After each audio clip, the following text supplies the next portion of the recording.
ఓం నమో భగవతే వాసుదేవాయ. ఓం నమో భగవతే వాసుదేవాయ. ఓం నమో భగవతే వాసుదేవాయ. నారాయణం నమస్కృత్య నరం చైవ నరోత్తమం దేవీం సరస్వతిం వ్యాసం తతో జయం ఉదీరయేత్. నష్టప్రాయేషు అభద్రేషు నిత్యం భాగవత సేవయా భగవతే ఉత్తమ శ్లోకే భక్తిర్భవతి నైష్టికి. ఓం అజ్ఞానతిమిరంధస్య జ్ఞానాంజలశలాకయా చక్షుర్విన్మిలితం యేన తస్మై శ్రీ గురువే నమః. శ్రీచైతన్యమనోభీష్టం స్థాపితం యేన భూతలే స్వయం రూపః కదా మహ్యం దదతి స్వాపదాంతికం.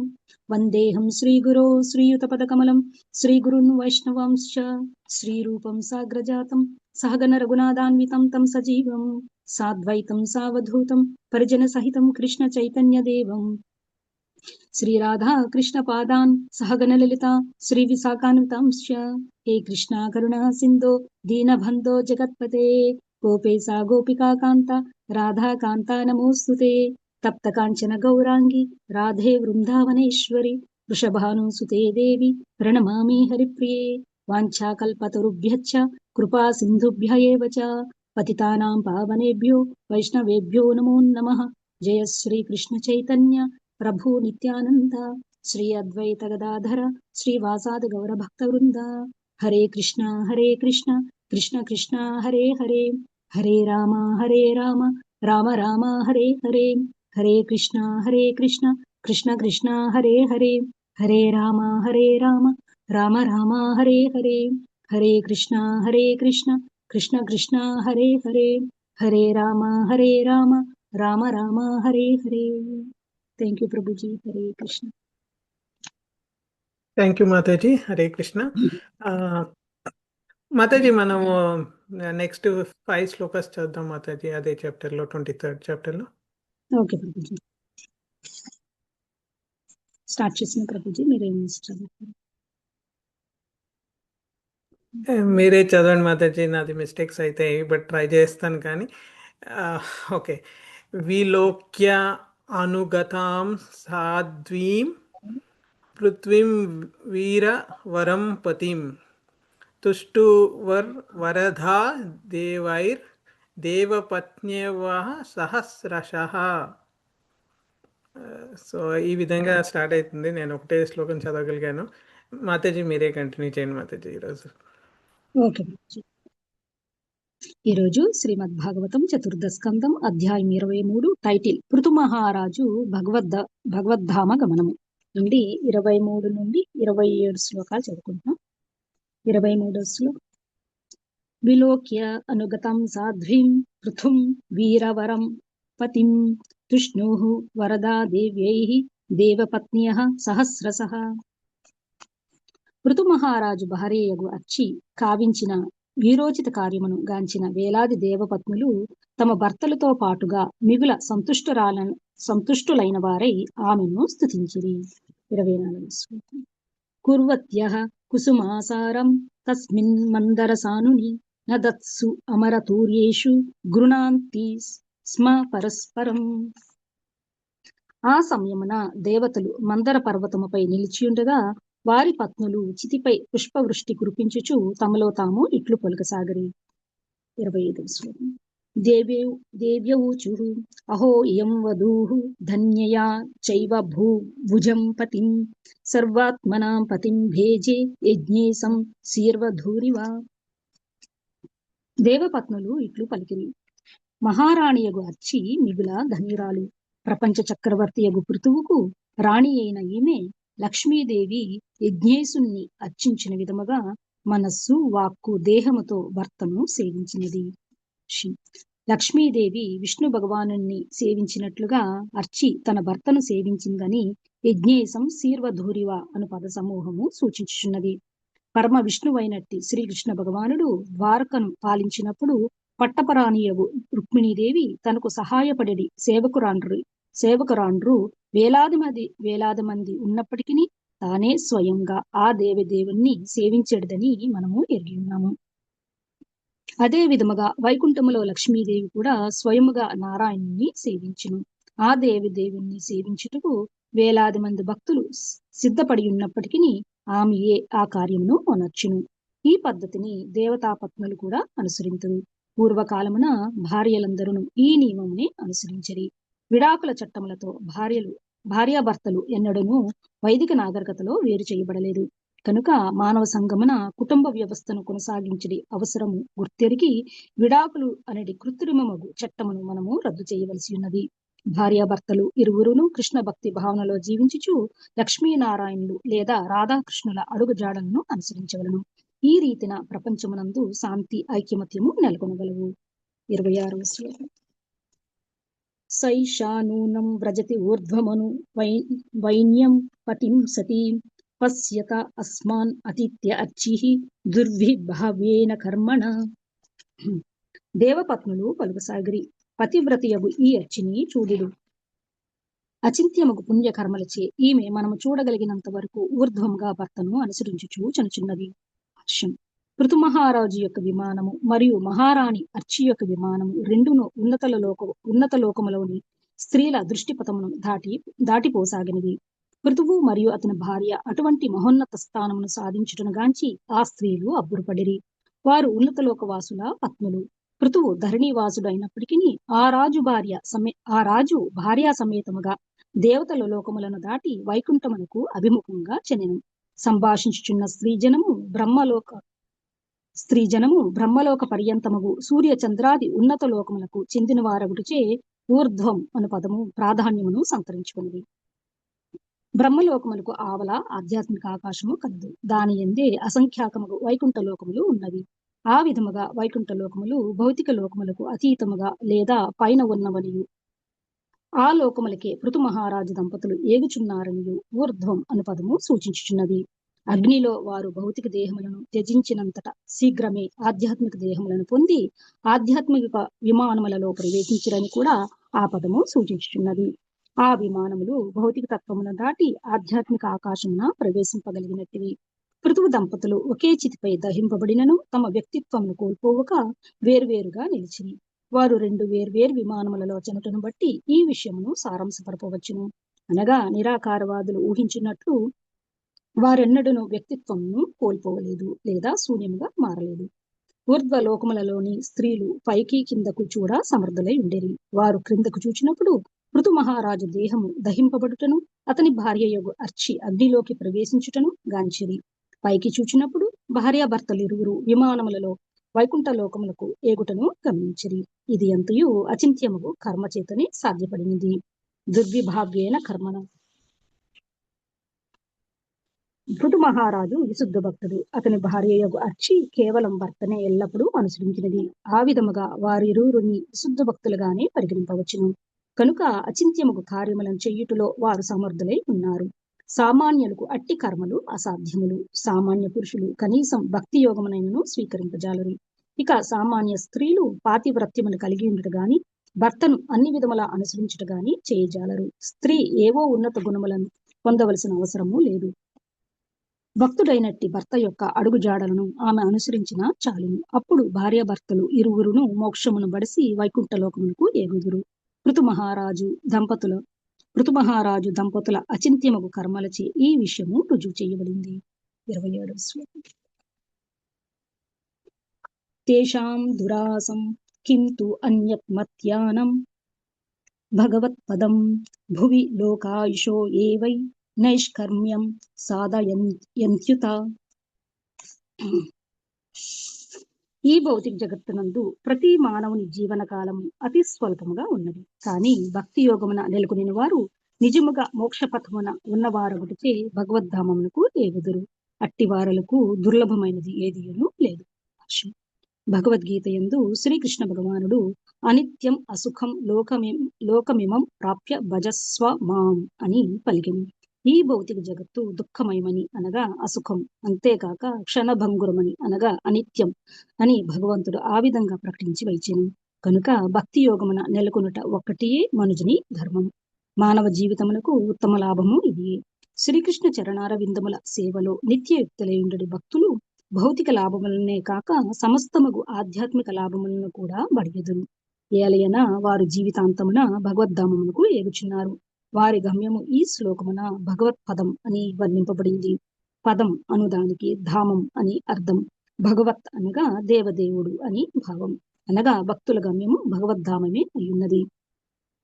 ఈ శ్లోకమునందలి నైష్కర్మ్యం అనగా దివ్య జ్ఞానము అనే పదము కూడా ప్రధానమైనది. దివ్య జ్ఞాన స్థితికి అరుదించినదే భగవద్భక్తి యోగమును అనుశీలించినదే ఎవ్వడును పూర్ణుడు కాజాలడు. సాధారణంగా విశుద్ధమగు భక్తియుత సేవ అవకాశము లభించుటకు ముందు మనుజుడు జన్మ జన్మాంతరములు జ్ఞాన కర్మ యోగా విధానములను నిర్వహింపవలసి ఉండును. అట్టి అవకాశము విశుద్ధ భక్తుని అనుగ్రహం వలననే లభించును. కేవలం ఈ రీతిని మనుజుడు నిజముగా మోక్షమును నందగలడు. ఈ సందర్భముననే దేవపత్నులు ఉన్నత లోకమున జన్మించిన అవకాశమును, కోట్లాది సంవత్సరముల జీవన కాలమును, సమస్త భౌతిక సౌఖ్యములను పొందినప్పటికీ తాము పృథువు దంపతుల ఎంతగా భాగ్యశాలరము కామని వగుచుచున్నారు. ఆ దంపతులు నిజముగా తమను అతిశయించి వెడుచున్నారు. పృథువు దంపతులు పొందనున్న స్థానము అసమానమైనది కనుక ఉన్నత లోకవాసమును చివరికి బ్రహ్మలోకమును కూడా వారు తిరస్కరించిరి. ఈ విషయమున శ్రీకృష్ణుడు భగవద్గీతలో 8వ అధ్యాయం 16వ శ్లోకంలో ఆ బ్రహ్మ భువనాల్లోకాః పునరావర్తినో అర్జున అని ధృవపరిచిండెను. ఈ భౌతిక జగమునందలి అత్యున్నత లోకము మొదలు అధమలోకము వరకు గల అన్ని ప్రదేశములు జన్మ మృత్యు భరితమైన దుఃఖమయ స్థానములే అయ్యున్నవి. అనగా అత్యున్నత లోకముకు బ్రహ్మలోకమును చేరినప్పటికీ మనుజునికి జనన మరణ క్లేశములు తప్పవు. భగవద్గీత 9వ అధ్యాయం 21 శ్లోకం యందలి 9వ అధ్యాయమున శ్రీకృష్ణ భగవానుడు ఇట్లు నొక్కి చెప్పెను. తే తం భుక్త్వా స్వర్గలోకం విశాలం క్షీణే పుణ్యే మర్త్యలోకం విశంతి. ఆ విధముగా వారు స్వర్గ సౌఖ్యమును అనుభవించినంతటా తిరిగి ఈ మర్త్యలోకములకు అరుదింతురు. అనగా పుణ్యం తరిగిపోయినంతటా జీవులు తిరిగి అధోలోకములకు చేరి పుణ్యకర్మల నూతన అధ్యాయమును ఆరంభించను. కనుకనే శ్రీమద్ భాగవతమున నైష్కర్మ్యం అప్యచ్యుత భావవర్జితం అని చెప్పబడింది. శ్రీకృష్ణుని భక్తి యోగమును చేపట్టనంత వరకు మోక్ష మార్గము సురక్షితము కాలేదు. అనగా మనుజుడు నిరాకార బ్రహ్మజ్యోతి స్థితికి చేరినప్పటికీ తిరిగి భౌతిక జగత్తుకు పతనము చెందే అవకాశము కలదు. ఈ భౌతిక జగత్తునందలి అత్యున్నత లోకమునకు పరమైనట్టి బ్రహ్మజ్యోతి విషయమే ఇట్లుండగా కేవలం ఉన్నత లోకములకి చేరగలిగే సామాన్యులను యోగులు కామ్య కర్మరతులను గూర్చి వేరుగా తెలుపుందేమున్నది. ఈ విధముగా దేవపత్నులు కర్మ జ్ఞాన యోగ ఫలములను అంతగా కొనియాడజారుతున్నారు. థ్యాంక్ యూ ప్రభుజీ. హరే కృష్ణ. థ్యాంక్ యూ మాతాజీ. హరే కృష్ణ. నేను క్విక్ ప్రేయర్స్తో స్టార్ట్ చేస్తాను. ఓం అజ్ఞానతిమిరంధస్య జ్ఞానాంజనశలాకయా చక్షురున్మిలితం येन తస్మై శ్రీగురవే నమః. శ్రీచైతన్యమనోభీష్టం స్థాపితం येन భూతలే స్వయం రూపకథా మహ్యం దదాతి స్వపదాంతికం. కృష్ణాయ వాసుదేవాయ దేవకీ నందనాయ చ నందగోపకుమారాయ గోవిందాయ నమో నమః. జై శ్రీకృష్ణ చైతన్య ప్రభు నిత్యానంద శ్రీ అద్వైత గదాధర శ్రీవాసాది గౌర భక్త బృంద. హరే కృష్ణ కృష్ణ కృష్ణ హరే హరే, హరే రామ రామ రామ హరే హరే. హరే కృష్ణ కృష్ణ కృష్ణ హరే హరే, హరే రామ రామ రామ హరే హరే. హరే కృష్ణ కృష్ణ కృష్ణ హరే హరే, హరే రామ రామ రామ హరే హరే. సో ఈరోజు మనం శ్రీమద్ భాగవతంలోని 4వ స్కందం 4వ వర్ణ సృష్టిలో 23వ అధ్యాయం మహారాజు పృథు వైకుంఠ ప్రాప్తిలో 23 నుంచి 27వ శ్లోకాలు పరిశీలిస్తున్నాం. మొదటి 2 శ్లోకాలకు శ్రీల ప్రభుపాద గారు పర్పూట్ ఇవ్వలేదు, జస్ట్ ట్రాన్స్లేషన్ ఇచ్చారు. తర్వాత 3 దానికి పర్పూట్ ఉంది అన్నట్టు. టోటల్ ఈరోజు మనం 5 శ్లోకాలను చదువుతున్నాము. ఓవర్ యూ విల్ సమరైజ్ చేసుకుంటున్నాం. సో దాంట్లో మనం ముందు లాస్ట్ వీక్లో కూడా నేను చెప్పినట్టు ఈ అధ్యాయాన్ని 4 సబ్ సెక్షన్స్గా డివైడ్ చేస్తే 1 నుంచి 18 ఏమో ఆయన వానప్రస్థ లైఫ్, తపస్సు, శరీర త్యాగం గురించి చెప్పబడింది. తర్వాత 19 నుంచి 22 ఏమో అర్చిదేవి పృథు మహారాజు అంత్యక్రియలు చేసి అగ్నిలో ప్రవేశించడం గురించి తెలుసుకున్నాము. ఈరోజు మనం 23 నుంచి 27 ఈ సెక్షన్లో వస్తుంది. 30 దాంట్లో దేవతల భార్యలు అర్చిదేవిని స్తుతించడం, ఆ సెక్షన్లో మనం ఈరోజు చదువుకుంటున్నాం. లాస్ట్ 31 నుంచి 39 ఫలస్తుతి, ఈ పృథు మహారాజు చరిత్ర వినడం వల్ల చదవడం వల్ల కలిగే ఫలితాలు ఏంటి అనేది చెప్పబడింది. సో మనం దాంట్లో ఈరోజు మూడో సబ్సెక్షన్లో దేవతల భార్యలు అర్చీదేవిని స్తుతించారు. సో దాన్ని మనం ఒక 4 పాయింట్స్‌గా డివైడ్ చేసుకోవచ్చు. 23, 24 ఏమో దేవతా పత్నులు ఎలా అర్చీదేవిని ప్రైజ్ చేశారు అని ఒకటి తెలుసుకోవచ్చు. తర్వాత 25వ శ్లోకంలో మా అర్చీదేవి ఎట్లా సర్వీస్ చేసింది హస్బెండ్కి, దాని గురించి దేవతల పత్నిలు ఎంత గొప్పగా మాట్లాడారనేది తెలుసుకోవచ్చు. తర్వాత 26లో ఎలా ఆమె ఆ, దేహత్యాగం తర్వాత పృథు మహారాజుని ఫాలో అవుతూ వైకుంఠ ప్లానెట్కి ఎలా వెళ్ళింది అనేది తెలుసుకోవచ్చు. అండ్ 27వది నాకు చాలా నచ్చిన శ్లోక ఈరోజు టేక్అవే, ఇది వీలైతే మీరు కూడా చదవండి. అందులో ఈ మానవ జన్మ ఎంత వాల్యుబుల్ అనేది, ఎంత దుర్లభంగా మనకు దొరుకుతుంది. దాంట్లో మనం ఏదైనా రీచ్ చేయొచ్చు, నథింగ్ ఈజ్ అన్అటైనబుల్. మనం వైకుంఠానికి కూడా గోలోకానికి కూడా ఈ శరీరం ద్వారా మనం ప్రయత్నిస్తే వెళ్ళగలుగుతాం. అది ఏ జీవరాశులు 84 లక్షల జీవరాశులకు సాధ్యం కానిది ఈ మానవ జన్మలో మనకు సాధ్యమవుతుంది. సో అది ఈరోజు మనం లాస్ట్ శ్లోక. సో మనకు ఈ సందర్భం తెలుసు, పృథు మహారాజు తన రాజ్యాన్ని కుమారులకు అప్పగించి యోగ బలం శరీరాన్ని ఆయన్నే మనం లాస్ట్ టైం లాస్ట్ వీక్ నుంచి చూస్తున్నాం ఎలా ఆయన యోగా ద్వారా శరీర త్యాగం చేశారని. తర్వాత అన్ని పంచభూతాలలో కలిపేయడం కానీ అవన్నీ మనం చూసాం. సో ఆ, అర్చీదేవి ఎలా తన భర్తను ఆధ్యాత్మికంగా అనుసరించడానికి సిద్ధమై ఆమె కూడా శరీర త్యాగం చేసింది అది అగ్నిలో ప్రవేశించి.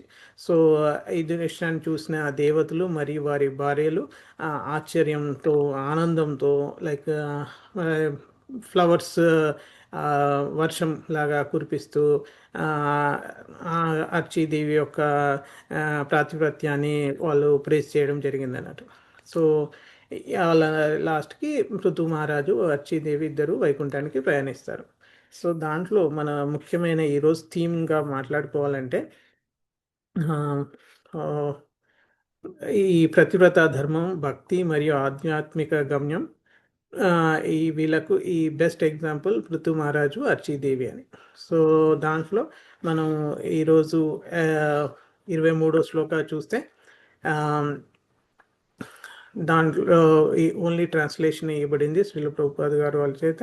సో ఆయన ఆ, ఏమని చెప్పాడంటే ఈ శరీరానికి ఆ, ఆ, విడిచిపెట్టేందుకు సిద్ధమైన అర్చీదేవి ఆమె పాతివ్రత్యాన్ని అనుసరించి ఆ అగ్నిలో శరీర త్యాగం చేసింది అన్నట్టు. సో దట్ ఆమె పృథు మహారాజుని ఫాలో అవుతూ పైనకి వెళ్ళడానికి ట్రై చేస్తుంది అన్నట్టు. సో వెనకట అలా ఉండేది అన్నట్టు. ఈ మానవ ప్రతివ్రతలకు చాలా పవర్స్ ఉండేది వచ్చేది. వాళ్ళు సింప్లీ వాళ్ళ హస్బెండ్ని ఫాలో అయ్యడం వల్ల కూడా వాళ్ళకి ఆ ప్రాతిపత్యం నుంచి చాలా శక్తి వచ్చేది అన్నట్టు. అది మన ఇప్పుడు భక్తితోని ఎలా లైక్ తపస్సు చేస్తే మునులకు ఋషులకు ఎలా సిద్ధి వస్తుందో అలానే ఓన్లీ భార్య భర్తకు చేసే సేవతోని ఆ విధంగా వస్తుందంటే మనం ఈవెన్ మహాభారతంలో కూడా మనకు ఒక శ్లోక మనకు గాంధారి చరిత్ర చూస్తే తెలుస్తుంది. అలా భర్తకు కనుచూపు లేదని ఆ, ఆమె కూడా కళ్ళకు గంటలు కట్టుకొని ఆమె లైఫ్ లాంగ్ ఆయనని ఫేత్ఫుల్గా సర్వ్ చేయడం వల్ల యుద్ధానికి పోయే ముందు దుర్యోధనికి ఆమె ఒక్కసారి కళ్ళు తెరిచి చూస్తే ఆ మొత్తం బాడీ అంతా ఐరన్ అయిపోతుంది. ఓన్లీ థైస్ కనపడకుండా బట్ట పెట్టుకున్నాడు కాబట్టి ఆ థైస్ రీజన్ మెత్తగా ఉంటుంది, బట్ శరీరం అంతా ఉక్కులాగా అయిపోతుంది అన్నట్టు. సో ఐరన్ లాగా మారిపోతుంది. సో ఆమె పవర్ ఎలా వచ్చింది, అంత శక్తి ఎలా వచ్చింది? ఆ ప్రతివ్రత స్త్రీ లక్షణం. నా భర్త చూడలేనోడు కాబట్టి, కళ్ళు లేవు కాబట్టి నేను కూడా నా భర్తను ఫాలో అయ్యి ఆయనను సర్వ్ చేయాలి. సో ఆ విధంగా సర్వ్ చేయాలంటే నాకు అలాంటి జీవితం, కళ్ళు లేని జీవితం ఎలా ఉంటుందో తెలుసుకొని ఆయనకు తగు విధంగా సేవ చేయడం ఈ ఉత్తమమని ఆమె ప్రతివ్రత లక్షణాలతో ఆమె భర్తకు సేవ చేసింది. మనం చాలా చూస్తాం. ఈవెన్ రామాయణంలో కూడా అనసూయ మాత సీతమ్మకు ఎప్పుడు మార్చిపోని ఒక వస్త్రం శారీ ఇస్తుంది అన్నట్టు, చీర అండ్ నగలు ఇస్తుంది. ఆ నగలే మనం రావణుడు అపహరించి సీతని లంకకు తీసుకెళ్లేటప్పుడు పనికొస్తాయి. అవి ఆభరణాలు కింద వేస్తే అప్పుడు హనుమాన్కి దొరికి ఆ, ఈ శ్రీరాముడు సీత జాడ కనుక్కోవడానికి యూజ్ అయినాయి. సో అక్కడ ఏంటంటే ఆ చీర యొక్క స్పెషాలిటీ ఏంటంటే అది ఆల్వేస్ ఫ్రెష్గా ఉంటుంది. అంటే ఇంకా రోజు స్నానం చేసి ఉతుకోవాల్సిన అవసరం లేదన్నట్టు. సో అలాంటి ఆ వస్త్రము ఆమె ఆ రోజు కట్టుకొని ఉన్నదని ఆ, ఉంటుంది అన్నట్టు ఆమె. సో ఆమెకు అంత పవర్ ఎలా వచ్చింది?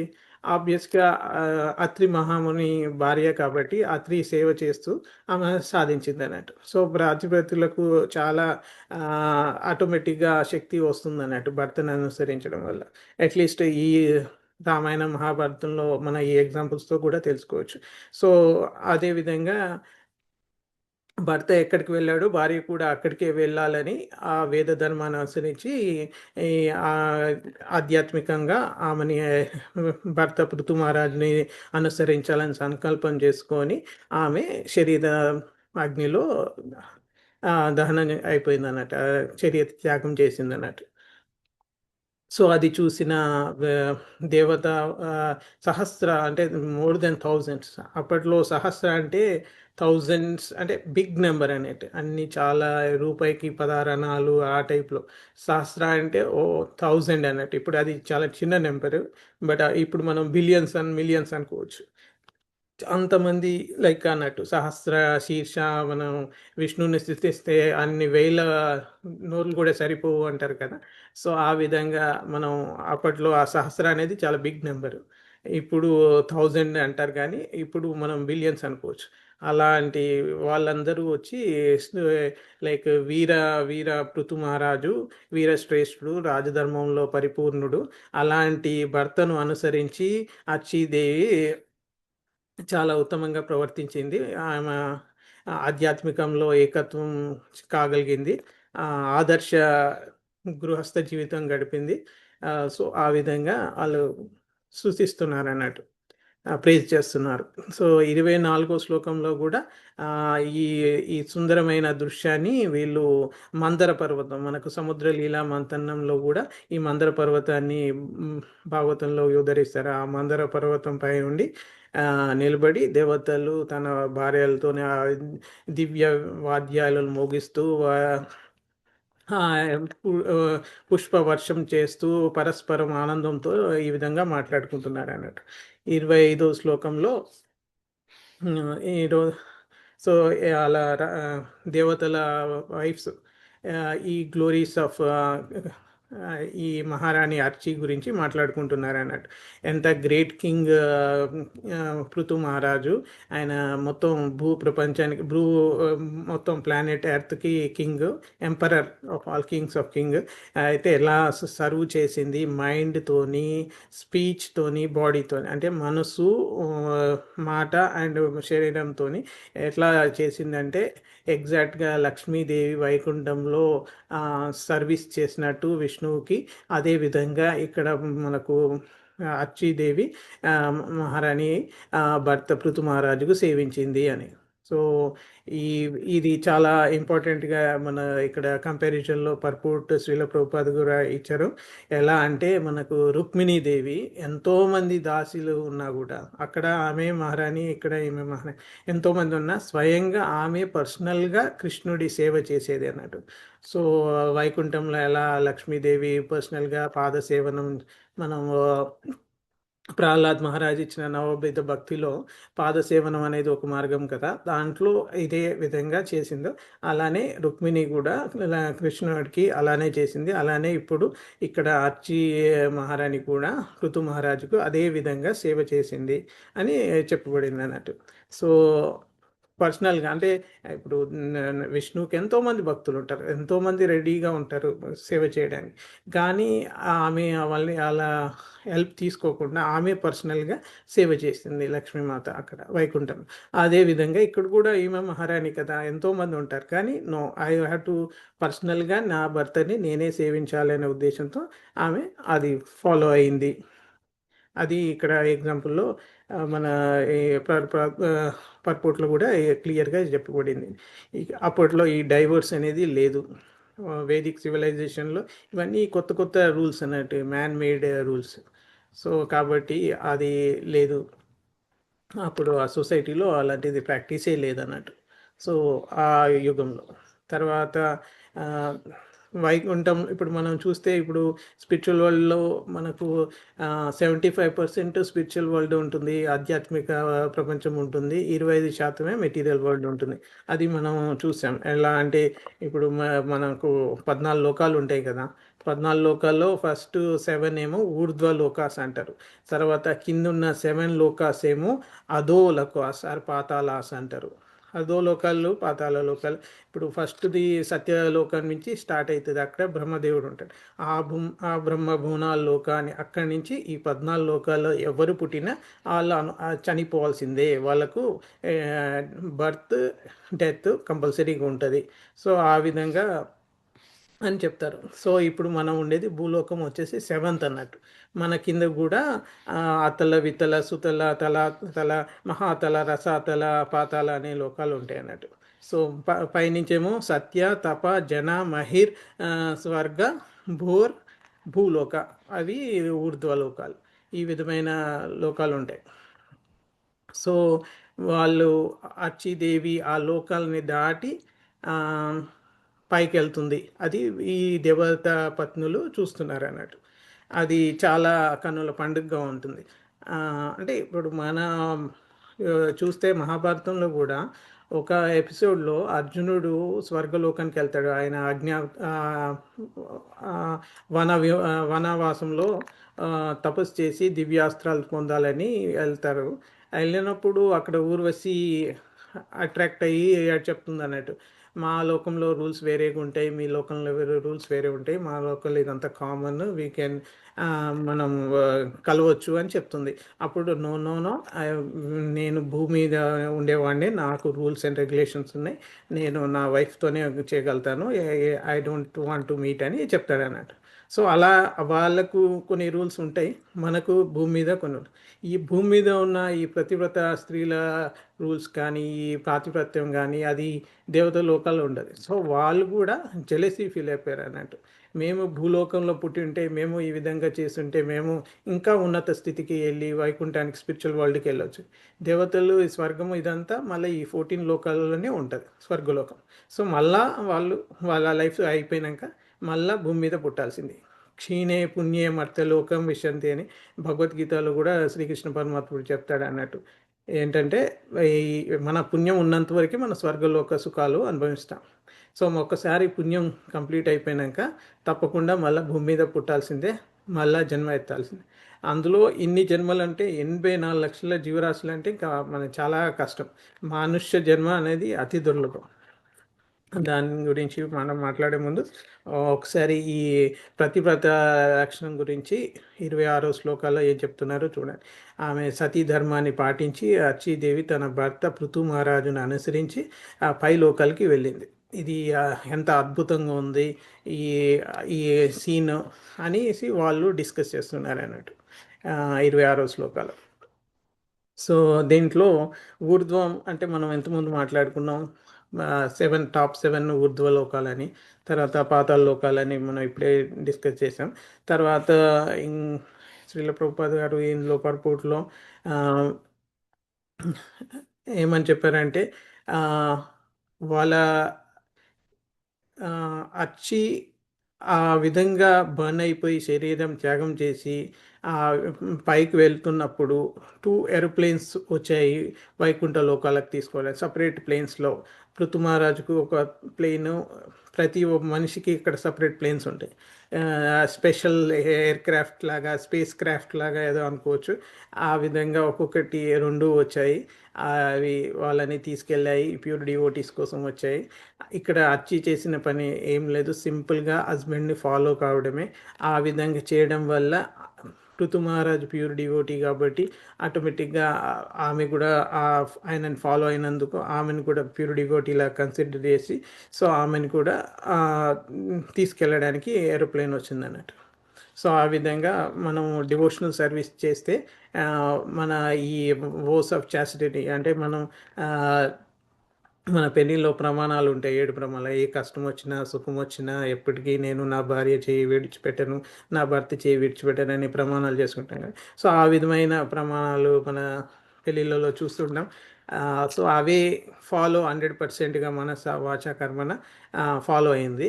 కాబట్టి అర్చీదేవి అంత తొందరగా లిబరేట్ అయిపోయి వైకుంఠ ప్రాప్తికి చేరగలిగింది అన్నట్టు. సో ఇక్కడ మనం చూస్తే మన ఈవెన్ ఆ, ఈ ప్రాతిపత్య ధర్మం గురించి మనకు ఆ, కొన్ని స్టోరీస్ కూడా ఉన్నాయి.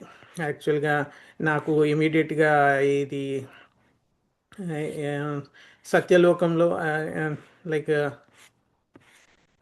సత్యవాన్ అని సావిత్రి సత్యవాన్ అనే స్టోరీ గుర్తొచ్చింది. మీ అందరికి తెలుసు అనుకుంటున్నాను నేను. దాంట్లో ఎట్లా సావిత్రి ఒక రాజకుమార్తె భార్య ఆమె ఒక ఎంచుకుంటుంది, సత్యవాన్ని భర్తగా ఎంచుకుంటుంది.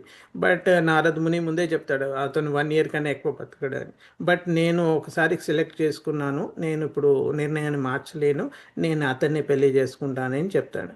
సో కాబట్టి అతడే నా జీవితం అని డిసైడ్ అయినా అని చెప్పేస్తుంది. సో ఆ లాస్ట్ డే వస్తుంది, ఆయన చనిపోయే లాస్ట్ డే వస్తుంది.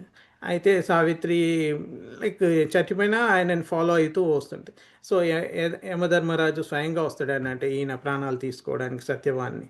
సో అప్పుడు ఆ స్టోరీలో అప్పుడు ఈ పాతివ్రతి యొక్క ధర్మం ప్రకారం ఆమె భర్తని ఫాలో అవుతుంటుంటే ఈ, ఆ, ఎన్నోసార్లు యముడు చెప్తాడు, అమ్మ నువ్వు ఇక్కడ దాకే రాగలవు, ఇంకా పైకి రాలేవు, నువ్వు ఇక్కడి నుంచి వెళ్ళిపో, తిరిగి వెళ్ళడమే మంచిది, నువ్వు ఇక్కడ నన్ను ఫాలో అవుతూ యమలోకానికి చేరలేవు అని చెప్తా ఉంటాడు. No no, I will follow. ఆమె ప్రాతిపత్యం ఎంత పవర్ అంటే ఆమె ఎంత దూరమైనా రాగలుగుతుంది. సో అది చూసి సరే నీకు వరాలు ఏదైనా ఇస్తాను కోరుకో అమ్మ అంటే, నాకు అత్తమామలకు వాళ్ళ అత్తమామలకు కళ్ళు ఉంటాయి అన్నట్టు, చూపు రావాలని కోరుకుంటుంది ఫస్ట్. తర్వాత అలా తండ్రికి కూడా వెనకట లైక్ చైల్డ్ మ్యారేజెస్ లాగా తొందరగా ఎర్లీ మ్యారేజెస్ ఉండేవి. సో తల్లిదండ్రులకి ఇంకా సంతానం కలగాలని కోరుకుంటుంది, అది సెకండ్ కోరిక. లాస్ట్కి చివరిగా నాకు 100 మంది పుత్రులు కలగాలని కోరుకుంటుంది. సో అది ఆ వరం ఇచ్చేశాక లైక్ ఇంకా ఫాలో అవుతున్నావు ఏంటి అమ్మా అంటే, నువ్వు వరం ఇచ్చావు కదా, దాంట్లో చివరి వరం ఏంటి, నాకు 100 మంది పుత్రులు పుట్టాలని నువ్వు అడిగావు కదా, మరి నా భర్త లేకుండా నాకు పిల్లలు ఎలా పుడతారు అని అడుగుతుంది. అప్పుడు యముడు అర్థం చేసుకొని ఓకే, ఇక సత్యవాన్ ప్రాణాలని నేను తిరిగి ఇచ్చేస్తున్నాను, you go and live happily for ever అని కింది పంపించేస్తాడు ప్రాణాంతో. సో అది ఆ స్టోరీ మన తెలుగులో సినిమాలాగా కూడా వచ్చింది, ఆ, సతీ సావిత్రి అని. అది చూస్తే అర్థమవుతుంది. సో అది ప్రాతివ్రత్యం మీద ఆర్చీదేవి మహిమ గురించి మనం అట్లా ఈవెన్ మనకు చాలా ఉన్నాయి. అనసూయాదేవిది కూడా మనకు త్రిమూర్తులను పసిపిల్లలుగా చేసి ఆ, భోజనం పెడుతుంది, అది పాలిస్తుంది, అది చూసాము. సో అది కూడా మనకు పవర్ ఏంటో తెలుస్తుంది అన్నట్టు, ప్రాతిపత్యం యొక్క పవర్ మన పురాణాలలో. సో ఈవెన్ భాగవతంలో వచ్చేస్తే దేవముని కర్దమముని, దేవహూతి కర్దమముని ఒక ఐడియల్ కపుల్ గురించి కూడా తెలుస్తున్నారు అక్కడ. దేవహూతి యాక్చువల్గా మను కుమార్తె, రాకుమారి అన్నట్టు, ఆయన ఆ, స్వయంభూ మను కుమార్తె అన్నట్టు. సో కాబట్టి ఆ మునితో లైక్ భక్తితో సేవిస్తుంటుంది అన్నట్టు కార్దమునిని. అందుకని ఆమెకు ముని లాంటి కొడుకు, స్వయంగా భగవాన్ విష్ణువే ఆ అంశనే పుట్టింది అన్నట్టు. సో ఇది వన్ ఆఫ్ ద అవతారస్ అంటారు. సో భర్తను సేవించడం వల్ల లైక్ భార్యకు కూడా అంత మంచి భగవంతుడే కొడుకులాగా పుట్టాడు. సో అది కూడా మనం అర్థం చేసుకోవచ్చు. ఆమ్, తర్వాత ఇంకో స్టోరీ ఏంటంటే ఆ, ఆ, మ్, భాగవతంలోనే ఆ, ఆ, ఒక రాజు ఉంటాడు, అతని పేరు నాకు అంత గుర్తు రావట్లేదు. బట్ అతని వైఫ్ ఏమో వచ్చేసి లైక్ ఒక రాజు బిడ్డ, ఈ మ్, పేరు గుర్తు రావట్లేదు, మర్చిపోయినట్టు. స్టోరీ వచ్చేసి ఆ ముని తపస్సు చేసుకుంటా ఉంటాడు వేల సంవత్సరాల నుంచి. సో ఆ తపస్సు చేస్తున్నప్పుడు యాంటీ లాగా మొత్తం ఆ, పుట్ట తయారైపోతుంది అన్నట్టు. సో ఈమె రాజు బిడ్డ తెలియక వన విహారం కోసం అట్లా వెళ్తుంటారు. రాజు వాళ్ళందరూ వస్తుంటే ఈమె ఏదో షార్ప్, ఏదో గ్లోయింగ్ ఆబ్జెక్ట్స్ కనబడ్డాయి, ఏదో మెరుస్తున్నట్టు డైమండ్స్ లాగా కనబడ్డాయి హోల్లో ఏంటి అని ఏదో పెట్టి ఆ, ఆ, ఆ కళ్ళని పొడుస్తుంది అన్నట్టు. అప్పుడు రక్తం వస్తుంది అన్నట్టు. ఆ ముని ఆ, ఆ, ఈమె వచ్చేసి ఆ, రాజు వచ్చేసి ఏమైంది ఏంటి ఇది ఇట్లా అయింది ఏంటి అని అడిగితే ఆ ముని బయటికి వస్తాడు అన్నట్టు. అప్పుడు ఆ ఆ రాజు ఆ, రాజకుమార్తెకి చెప్తాడు అన్నట్టు, నువ్వు అతన్ని క్షమాపణ అడుగు, నీ వల్ల మా అందరము శిక్ష అనుభవించాల్సి వస్తుంది, నువ్వు తప్పు చేసావు కాబట్టి విలాస్. బట్ ఆ ముని వచ్చేసి ఆ, ఆ, నీ కుమార్తెకు వివాహం అయిందా అని అడుగుతాడు. అంటే అప్పుడు రాజు అర్థం చేసుకుంటాడు, ఓకే నా కూతురికి వివాహం కాలేదు, సో నా కూతుర్ని ఆ మునికి ఇచ్చి పెళ్లి చేయాలని డిసైడ్ అయ్యి ఆ మునికి ఇచ్చి చేస్తుంది అన్నట్టు. ఆ అమ్మాయి పేరు సుకన్య. సో ఆయన, ఆ ఋషి ఏమో చవనముని. చవనముని ఆశ్రమంలో ఇది జరుగుతుంది. అయితే ఆమె ముసలివాడైన భర్తతోని మ, మంచిగా అన్ని సపర్యలు చేసుకుంటూ ఒక ఉత్తమ ఆ, భార్య ఎలా ఉండాలో అలా ఉంటూ ఆ, చేస్తుంటే ఇన్ ద మీన్ టైం అక్కడ అశ్విని దేవతలు వచ్చేసి ఆ ఋషికి ఆ, ఒక లైక్ నదిలో మునిగడం వల్ల యవ్వనం వచ్చేటట్టుగా చేసి వెళ్ళిపోతారు అన్నట్టు. సో ఒకానొక టైంలో మళ్ళా ఆ రాజు వచ్చినప్పుడు వీ ఆ, మా అమ్మాయి పక్కన ముసలివాడైన చవనుడు ఉండాలి కదా, ఈయనెవరు అని అపార్థం చేసుకొని బిడ్డని అడిగబోయే లోపట చెప్తాడు అన్నట్టు, ఈయన చవను మునియే మీ అల్లుడు నాన్న అని చెప్తుంది అన్నట్టు. సో ఆమె ఆ విధంగా ప్రతివ్రతం చేయడం వల్ల సుకన్య ఆ ఆ చవనమునికి ఫుల్ యవ్వనం కలిగి మళ్ళీ సంతానం అన్నీ ఎవ్రీథింగ్ హ్యాపీగా తర్వాత ఫైనల్గా చవనమునితో వైకుంఠానికి కూడా ప్రాప్తి జరిగింది. ఇది మనకు భాగవతంలో ఉందన్నట్టు స్టోరీ. సో అది 9th క్యాంటోను అనుకుంటాను, నాకు అంత కరెక్ట్గా గుర్తులేదు. తర్వాత చాలా మనం ఎగ్జాంపుల్స్ దాంట్లో కూడా తీసుకోవచ్చు. బట్ లాస్ట్ శ్లోకం ఈరోజు ఇంపార్టెంట్ శ్లోకం అన్నాం కదా, ఆ శ్లోకానికి వెళ్తే 27th శ్లోకానికి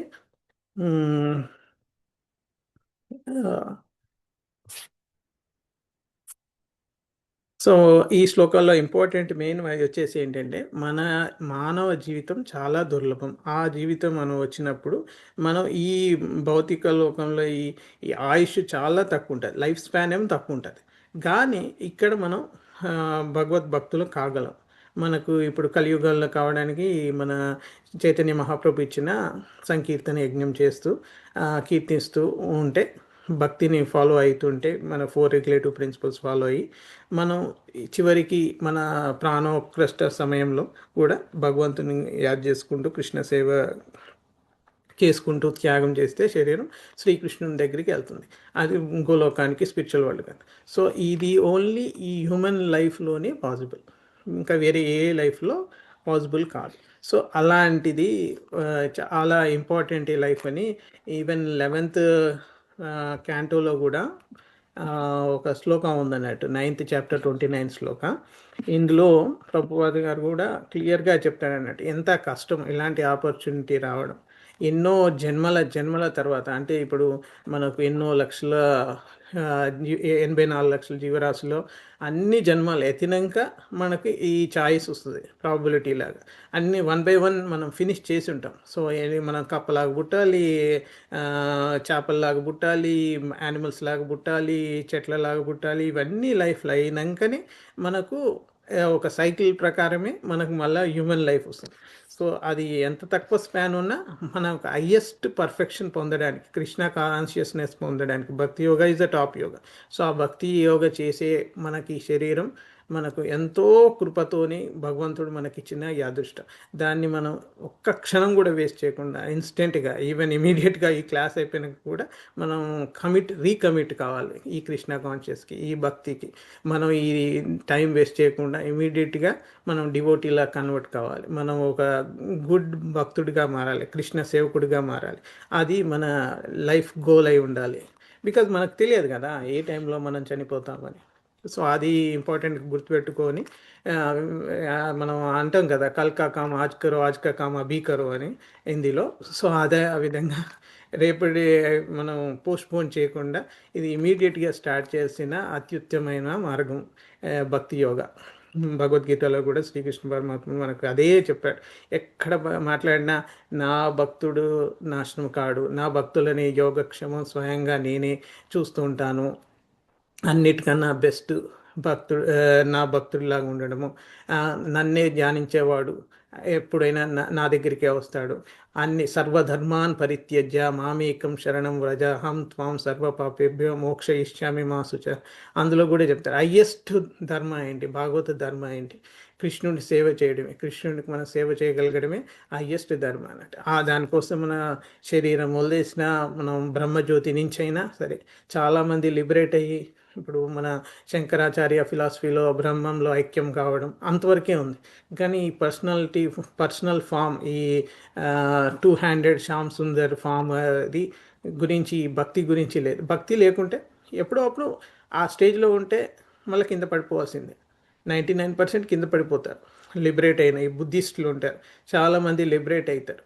అంటే ఈ మెటీరియల్ మోడ్స్కి ఎబో వెళ్తారు, బ్రహ్మజ్యోతి ఎఫిల్జెన్స్ స్టేట్కి వెళ్తారు. కానీ వాళ్ళకి భక్తి లేదు కాబట్టి కొన్ని ఏళ్ళు, కొన్ని సంవత్సరాలు, కొన్ని యుగాలు ఉన్నా కూడా మళ్ళీ తిరిగి మళ్ళా ఫాల్ డౌన్ అయిపోయి మళ్ళీ ఇక్కడ పుట్టడం జరుగుతుంది భూమి మీద.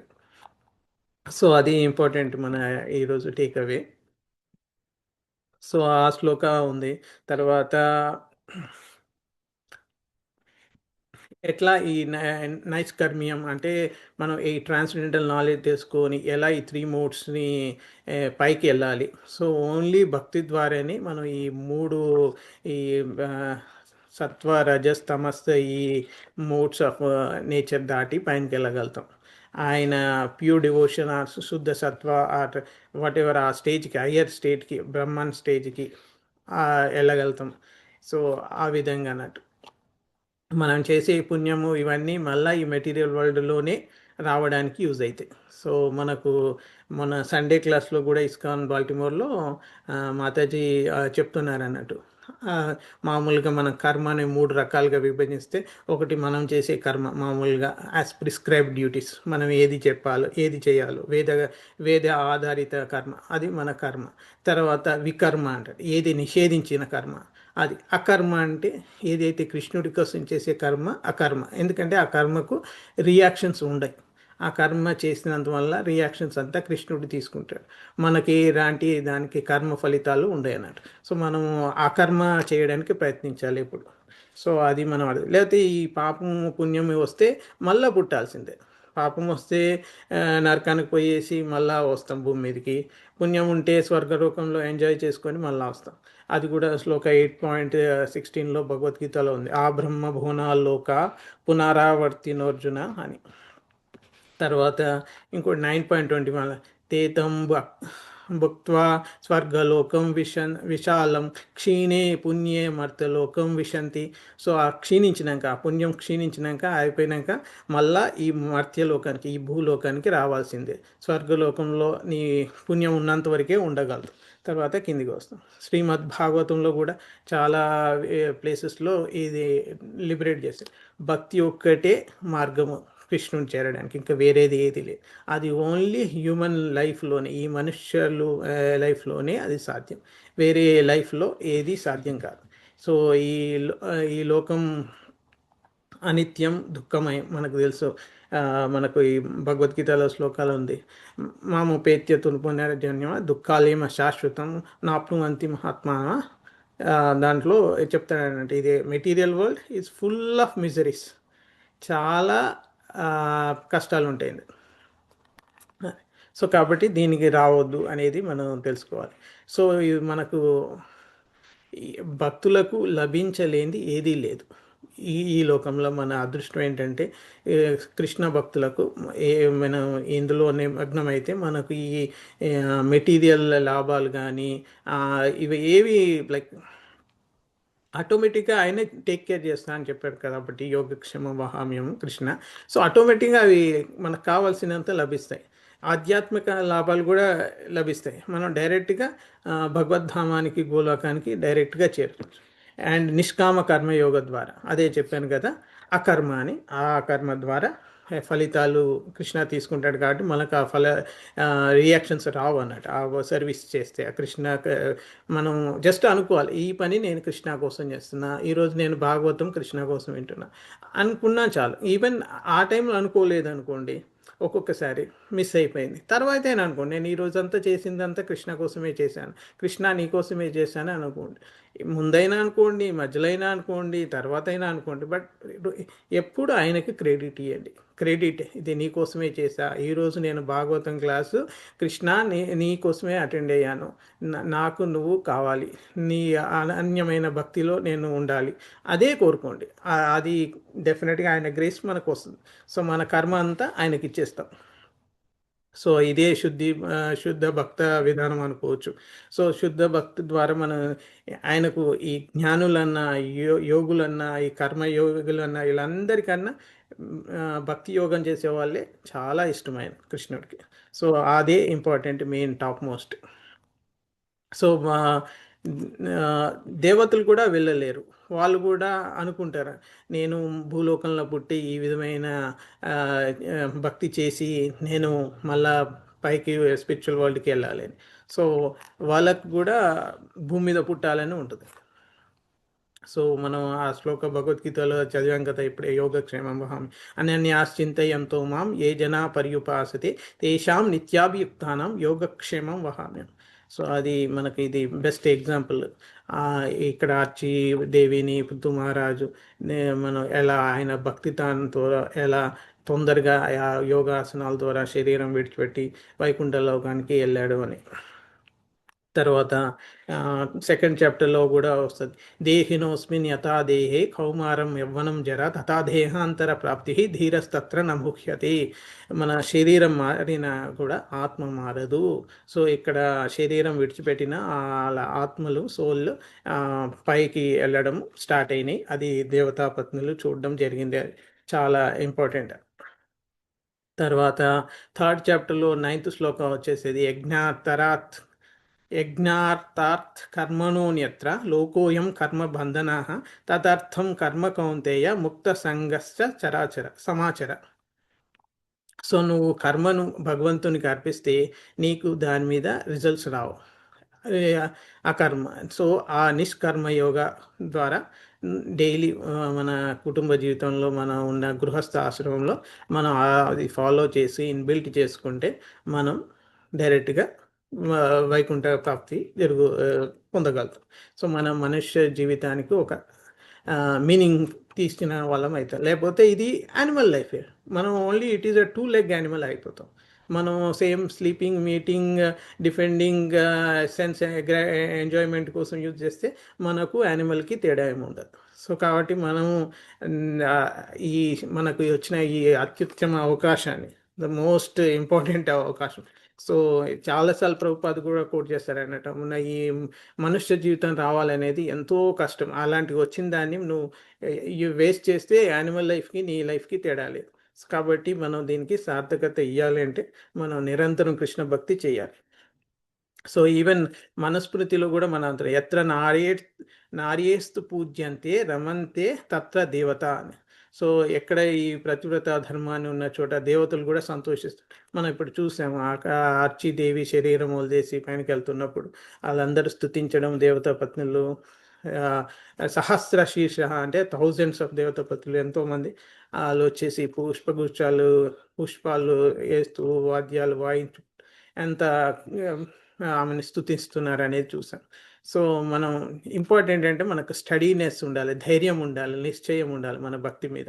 మనం అది పోకుండా నిరంతరం మన లక్ష్యం Krishna service, loving devotional service అనే దాని మీద మనం ఫోకస్ చేసి ప్రయత్నిస్తే మనం కూడా సాధించలేనిది ఏమీ లేదు. సో మనకి మానవ జన్మ దొరకడం అనేది ఒక అదృష్టంగా భావించి మనం దీన్ని సద్వినియోగం చేసుకోవాలి. సో మనం భక్తి ఇప్పటి నుంచైనా ఇంకా సీరియస్గా స్టార్ట్ చేసేది.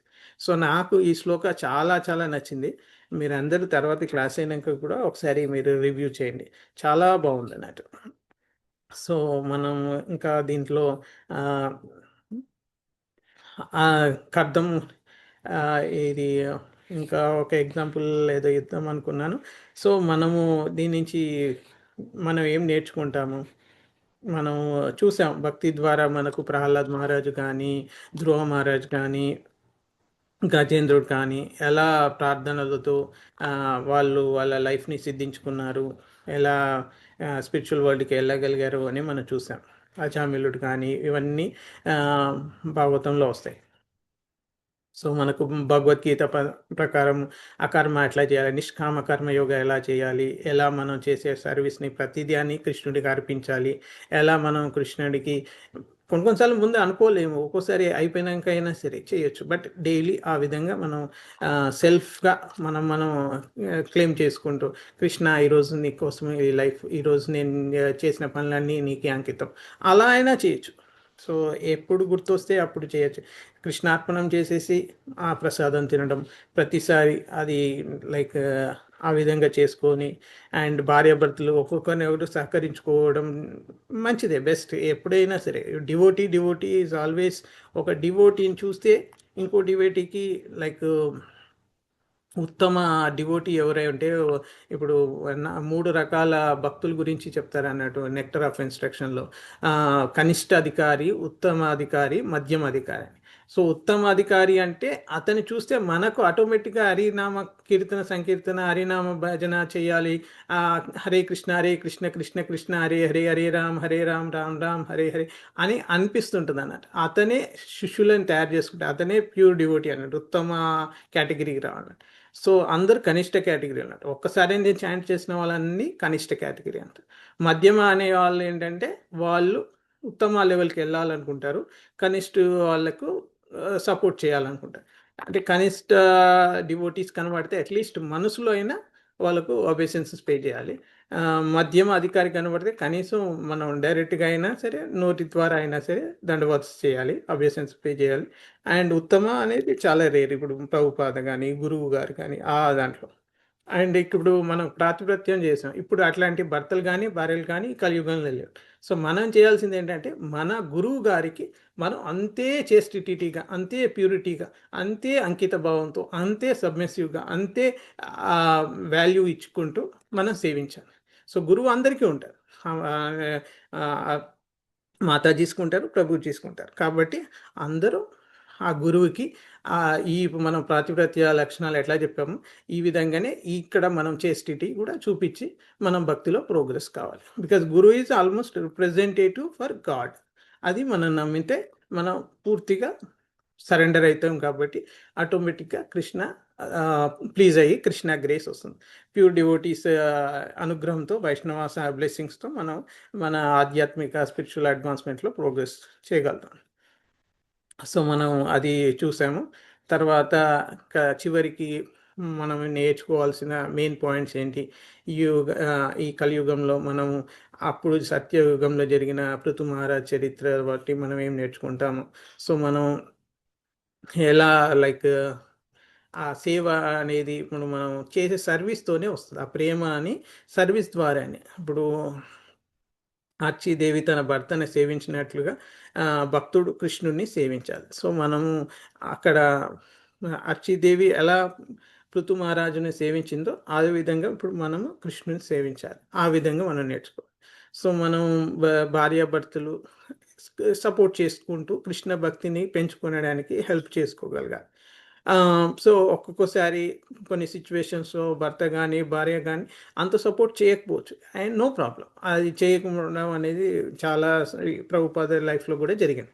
సో కాబట్టి మనం ఆయనే ఎగ్జాంపుల్ ఉన్నాడు కాబట్టి, మన గురువే మనకు ఉన్నారు కాబట్టి టైం వస్తుంది, అందరికీ ఒకే టైంలో గ్రాడ్యుయేషన్ కాదు. కొందరు ఎలిమెంటరీ లెవెల్లో ఉంటారు, కొందరు మిడిల్ స్కూల్ లెవెల్లో ఉంటారు, హై స్కూల్ లెవెల్లో ఉంటారు, డాక్టరల్ లెవెల్లో ఉంటారు, పోస్ట్ గ్రాడ్యుయేట్, పోస్ట్ డాక్టరల్ కూడా ఉంటారు. సో కాబట్టి డిఫరెంట్ లెవెల్స్ ఉన్నాయి కాబట్టి టైం పడుతుంది. అందరికీ ఒకటేసారి జ్ఞానోదయం కాలేదు. సో కొందరికి స్లోగా అవుతుంది. మనం చెప్పాల్సింది చెప్తూ ఉండాలి, టైం వచ్చినప్పుడు చెప్తూ ఉండాలి. సో మనం చూసి గుడ్ డివోటీ అసోసియేషన్లో వాళ్ళు కూడా చిన్న చిన్నగా మారుతారు.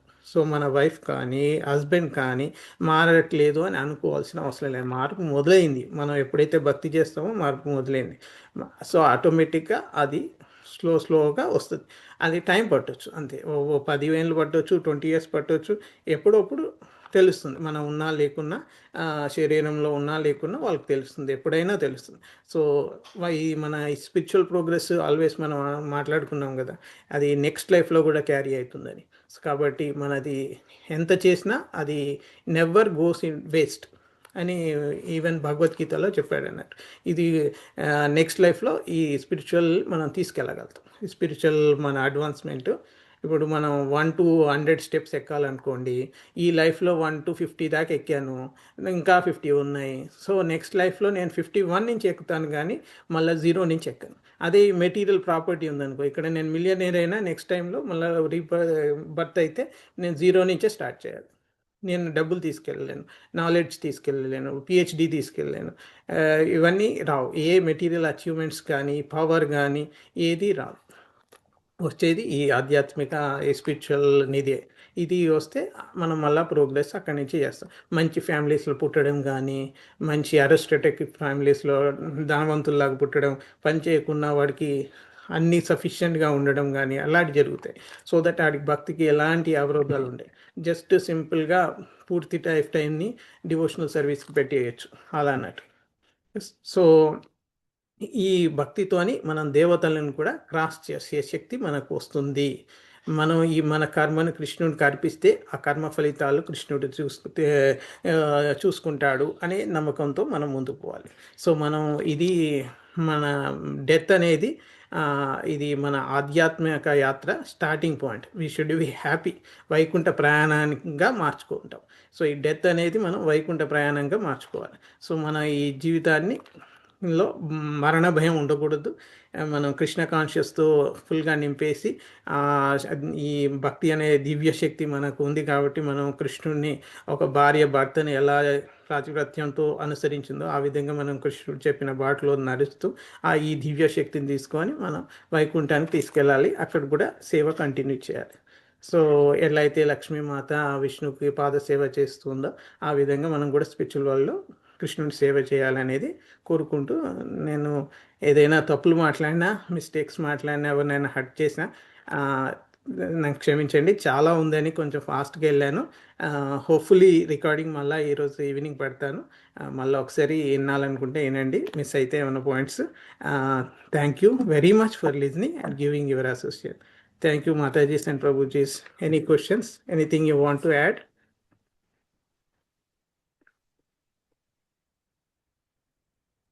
హరే కృష్ణ ప్రభుజీ, చాలా చాలా మంచి విషయాలు చెప్పారు ప్రభుజీ. ఇలా నిజంగా ఈ చాప్టర్ కూడా చాలా బాగుంది ప్రభుజీ, నేర్చుకోవాల్సింది చాలా ఉన్నాయి. ఇలా మీరు చాలా ఎస్ బాగా మాతాజీ. ఈరోజు అసలు మొత్తం టోటల్ గా అసలు మనం ఎట్లా అన్ని చేయాలి, ఏ భక్తి చేయాలి, ఎట్లా ఉండాలి, అన్ని సకామ అకామ ఇవన్నీ చాలా బాగా ఎక్స్ప్లెయిన్ చేశారు ప్రభుజీ. థ్యాంక్ యూ ప్రభుజీ. థ్యాంక్ యూ మాతాజీ. హరే కృష్ణ ప్రభుజీ, ధన్వత్ ప్రణామ్. హరే కృష్ణ మాతాజీ, ధన్యవాద ప్రణామ్. మా ఫ్రెండ్ ఒక అమ్మాయి, తను అంటే నాన్ ఇస్కాన్ అనమాట. మేము క్యాజువల్ గా కాన్వర్సేషన్స్ లో చెప్తూ ఉంటుంది. తను అఫర్మేషన్స్ చేస్తుంది.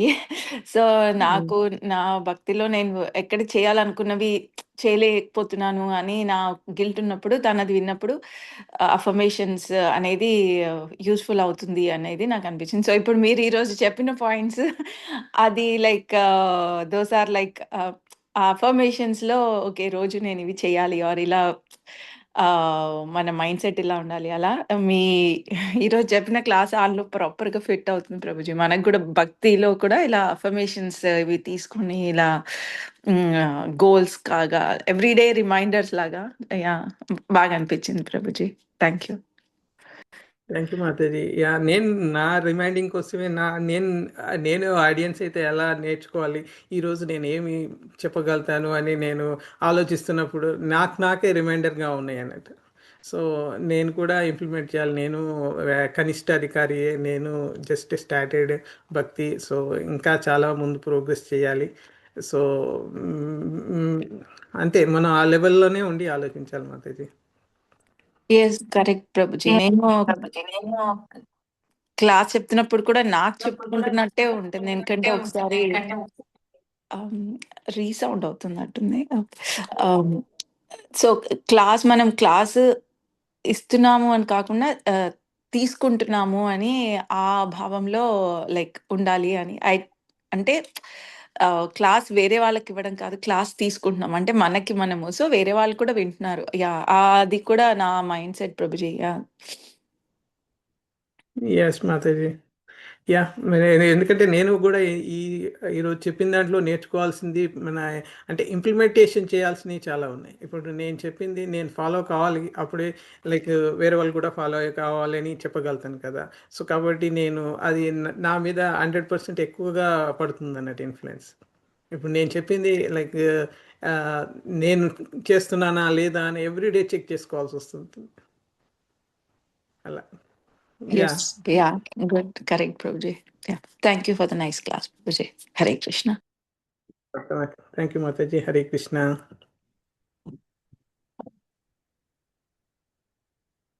హరే ఇంకెవరైనా Yes, ప్రభు. హరే కృష్ణ. సంపత్ ప్రభు, దండవత్ ప్రణామ్. ధన్యవాద ప్రణామం.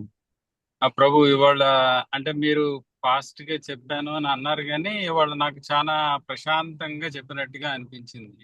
ఇవాళ అంటే ద వే మీరు ఎప్పుడు చెప్పేదాంతో కంపేర్ చేస్తే ఇవాళ చాలా స్లోగాను ఆ స్టోరీస్ ఎక్స్ప్లెయిన్ చేయటం కానీ ఇదంతా చాలా బాగుంది.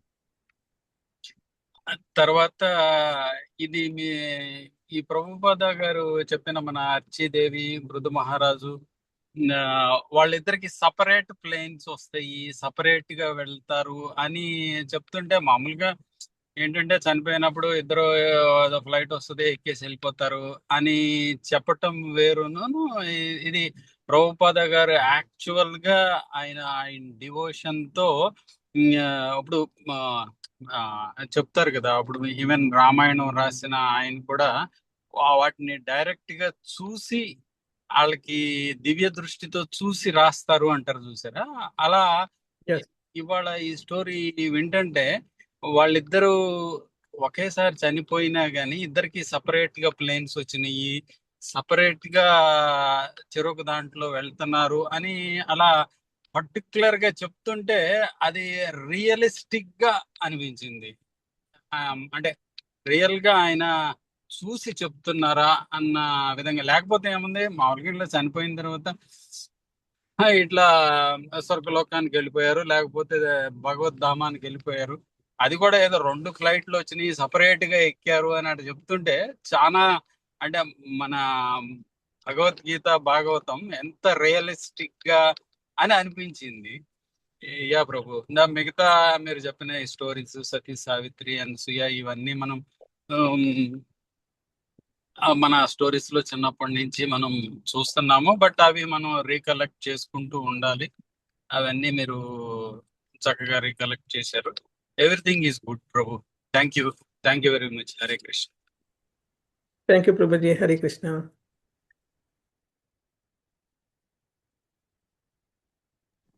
ప్రవీణ్ ప్రభుజీ, anything you want to add ప్రభుజీ?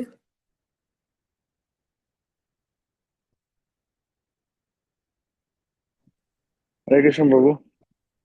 హరే కృష్ణ ప్రభు. ఐ థింక్ మోస్ట్లీ మాతాజీస్ అండ్ ప్రభుజీస్ కవర్ చేస్తారు నేను అనుకున్న మనసులో. ఎందుకంటే నాకు కూడా కొంచెం మీరు రెగ్యులర్ గా చెప్పిన దానికన్నా ఇది కొంచెం ఫోకస్డ్ గా చెప్పినారు అన్నట్టుగా అనిపించింది. So I agree with Sampath ప్రభు. నేను ఒకసారి మళ్ళీ రివ్యూ చేయాలి, లాస్ట్ లో కొంచెం మిస్ అయ్యాను, I was driving. I will review again this evening. Okay Prabhu, no problem. నేను అప్లోడ్ చేస్తాను యూట్యూబ్లో. ప్లీజ్ చేయండి. యా, ఈ మధ్య స్టేటస్లో కూడా పెడుతున్నాను ప్రభు, సో దట్ నా ఫ్రెండ్స్ ఇండియాలో కానీ నా ఫ్యామిలీ మెంబర్స్ చూడగలుగుతారు కదా అని, మా పేరెంట్స్ ఎస్పెషల్లీ వాళ్ళ కోసం. హరే తప్పకుండా Krishna. Hare Krishna. Yeah, thank you. Thank you Prabhu. Hare Krishna. So ఈరోజు మనం సెషన్ ఎండ్ చేద్దాం. వాంఛా ప్రభుజీ కల్పుడుగారు. ఎస్, చెప్పండి. ప్రభుజీ తర్వాత చెప్తా. అంటే నేను చెప్పండి. కిందటి క్లాస్ లో ప్రభుజీ అది క్వశ్చన్ అడుగుదాం మర్చిపోయి ఇప్పుడు గుర్తొచ్చింది. అది మీరు ఇప్పుడు పృథు మహారాజు చనిపోయారు, పైకి వెళ్ళిపోయారు ఇట్లా అంటే మీరు ఒకసారి చెప్పారు బ్రహ్మరంధ్రం గుండా పైకి నుండి వాళ్ళు వెళ్ళిపోతారు, యా, కొంతమంది కింద ఊర్ధ్వలోకాలకి వెళ్ళే వాళ్ళు వేరేగా చెప్పారు. అది అంటే అది అంటే కింద నుంచి ప్రాణం ఎలా పోతుందని పైనుంచి పైన అంటే బ్రహ్మరంధ్రం గుండా పోతే పైనుంచి పోయారు అంటే ప్రాణవాయువు బయట నుంచి వెళ్ళిపోయింది, బ్రహ్మరంధ్రం గుండా వెళ్ళిపోయింది అని. మరి కింద నుంచి వెళ్ళిపోయిందని చెప్పడానికి అది మీరు కింది నుంచి వెళ్ళిపోతే మామూలుగా స్టూల్ కానీ యూరిన్ కానీ వస్తుంది అని చెప్తారు. అది కింది లోకాలకు వెళ్తారు అంటే లైఫ్ వాడు సక్సెస్ఫుల్ లైఫ్ జీవించలేదు అని. అంటే కింది మళ్ళా హెలిష్ ప్లానెట్స్, ఈ పాతాళ లోకాలలో పుడతాడు. ఆ కింద ఉన్న 7 లోకాలు ఉన్నాయి కదా, ఆ లోకాల్లో పుడతాడు అని అంటారు. ఇప్పుడు మనం ఎలా అయితే ఉత్తరాయణంలో చనిపోవాలనుకుంటారు, ఇప్పుడు ఇచ్చామృత్యు ఉన్న భీష్మాచార్యులు లాంటి వాళ్ళు ఆయన వెయిట్ చేసి మరీ చనిపోయారు కదా అవును ఉత్తరాయణం పుణ్యకాలం. అవును సో అలా అన్నట్టు. సో ఎవరైతే హరినామం చెప్పకుండా ఉన్న వాళ్ళకి ఇది నాన్ డివోటీస్కి వర్తిస్తుంది.